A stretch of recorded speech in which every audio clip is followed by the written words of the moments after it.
Hrafn Þráinsson, stand-up comic / MMA fighter. Welcome. Stand-up comic / MMA fighter. Okay, no, I'm the stand-up comedian. Okay. What do you do in sports? I'm an MMA fighter and a BJJ competitor. Those are my main two sports, but I also do boxing and kickboxing as well. Okay. What is your role in strength and conditioning? Excuse me. My role in strength and conditioning is that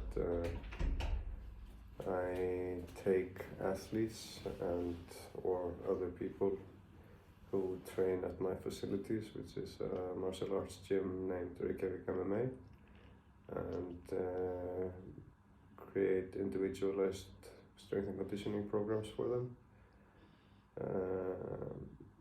Yes, that's mainly what I do in terms of strength and conditioning.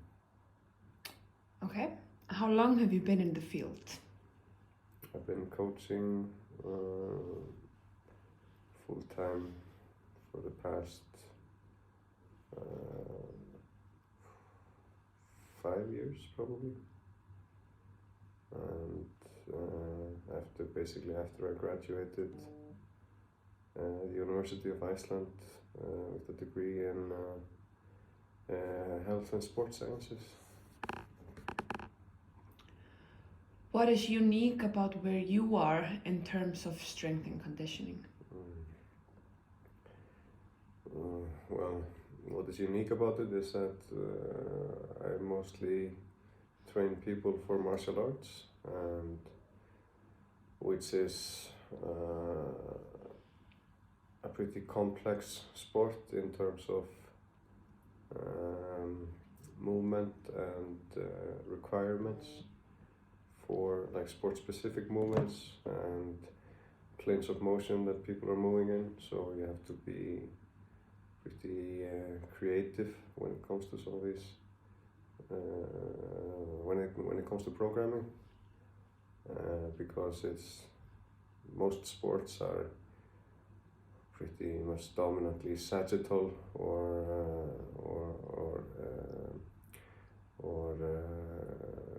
transversal, but we have in martial arts we have three-dimensional movement, a lot of three-dimensional movement. So you have to count that in to the equation, and so I have a lot of emphasis on end room or end range rather, strength, and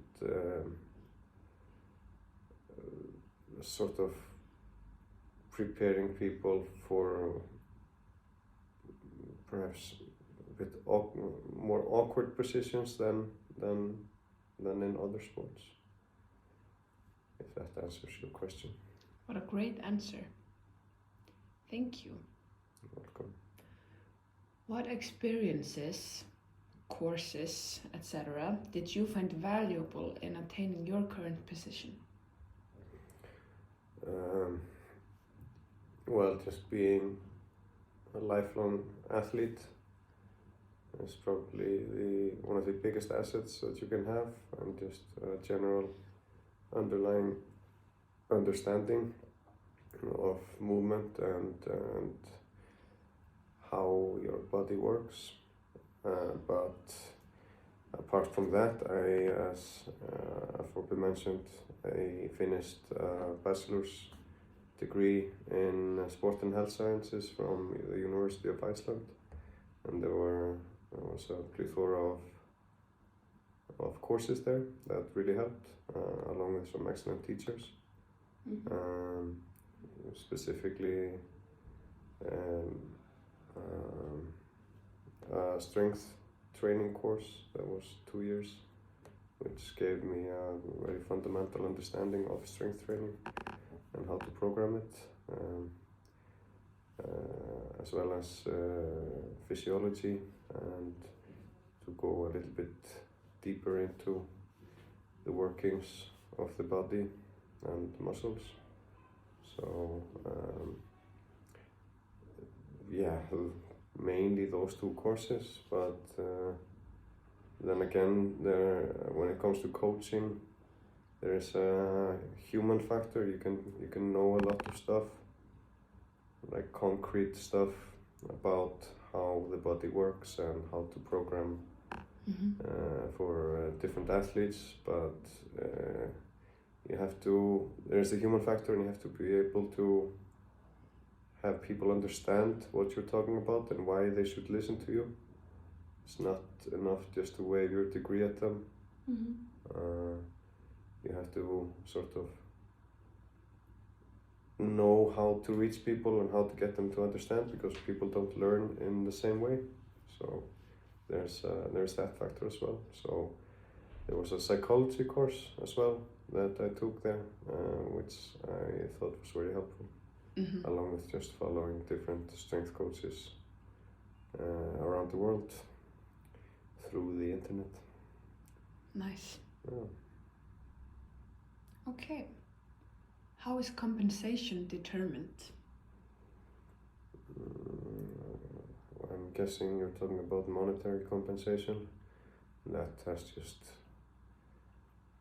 it increases with added experience and education. It's a hard field to get into, and for the first couple of years, you're working. You're willing to do pretty much anything for very little, but as you start to gain experience and confidence, it is normal to increase your prices. I, for one, have my own facility and location for it, so that increases I put that into my pricing. But then again, I know it depends on the length of the relationship that you're going to have with the customer, and other factors, but you have to get rid of the imposter syndrome, or once you get rid of it, once you have gained enough experience, you start to get rid of it, and then you start to be able to price yourself correctly. You just have to look at what's going on in other compatible places and what other people are charging, and then take into the picture what you're trying to achieve and for whom. So yes, and it's that's sort of where I'm at with my compensation. Yeah. And on average, what's the average number of hours that you are training athletes or teams, would you say? Just in general, or in like, general? My workday starts at 7 or 8 each day, and then I'm coaching with a lunch break until 2 o'clock probably, and I'll take a couple of hours off, and then I do more sport-specific training and group classes in the evening. But most of my strength and conditioning coaching is done in these hours, so it's around 5 to 7 hours a day probably. Okay. But then again, it's different customers and clients, so probably the most engaged people I have are coming to me 3 times a week probably. And that's private sessions, you don't do strengthening and conditioning with the teams? No, we have another strength coach that is working for us and is handling our competitive team, but I do supplementary work with some of them. Yeah. and but most of my classes are private classes. There are the occasional classes that I have a small group, which is like 4 to 5 people, but I try not to have more people in a class than that. Okay. Any opportunities for advancement? If I have any opportunities for advancement or what? Yes, if you have. There's always opportunities for advancement. It's just a matter of putting in the hours and how engaged you are and what your goals are. Speaking for myself, I mean, I just like to continue to sort of deepen my understanding about strength and conditioning and coaching athletes.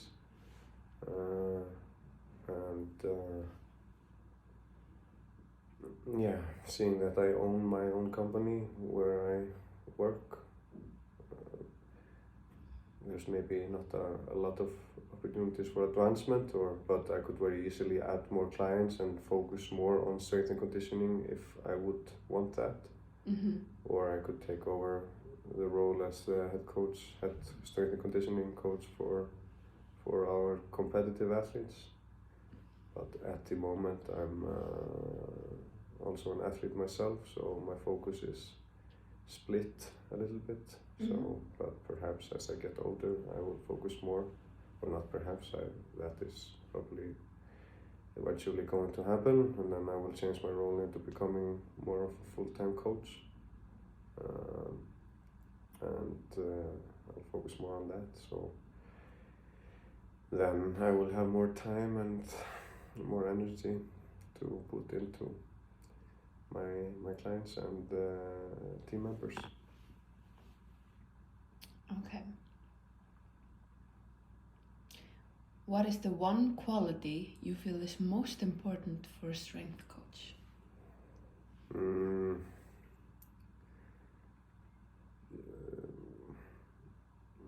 Obviously, it's super important to know your stuff, like why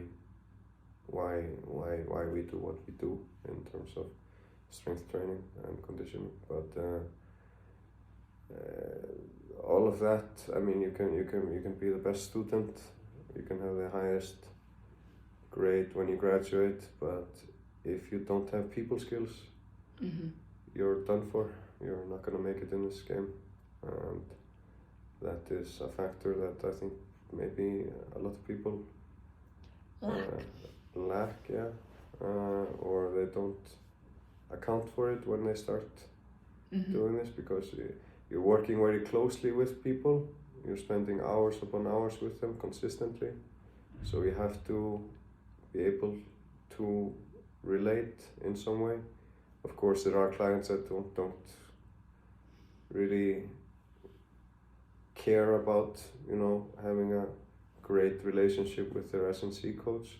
They just come there and do the work, but the majority of people want to feel welcomed and seen and heard, and then it's also a matter of how you, as I said before, like how you sort of provide them with the information, because people learn in different ways. Some people are very visual, some people learn through listening, some people need numbers, some people need some metaphors, and it's just it's a game of constantly trying to develop your relationship with the athlete, mm-hmm. and find creative ways, or like sort of analyze what is the best way to transfer the information and get him to understand why he should do what you're telling him to do. Because if you get that sort of buy-in, A, they're going to stick with you, and B, they are going to progress much faster, and it is more likely that they'll do all the supplemental work that you're trying to provide them with in terms of for example, like recovery, because you only have them for a few hours per week, but it is super important. Like athletes' habits are important, and that's where most athletes lack, in my opinion. They lack sleep, they lack proper diet, and if they don't understand why they should focus on these things, they're not going to change anything. So you have to get them to understand this, and then because this is such a big factor in terms of S&C training, that you have to sort of get them to listen to you and do what you say. And the only way to do that is to reach them through communication. So yeah. So communication. Communication and people skills, I think.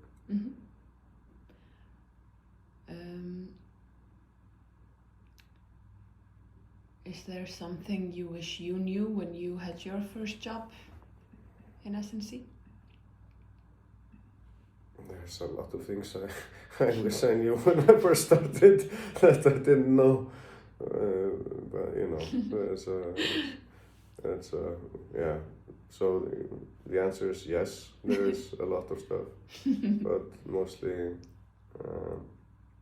if I have to nail it down, then just focusing on the human factor and people skills and how to communicate with people is a thing you learn by doing. In some cases, some people are born with better people skills than other people, obviously, but they can also be learned. So, just the emphasis of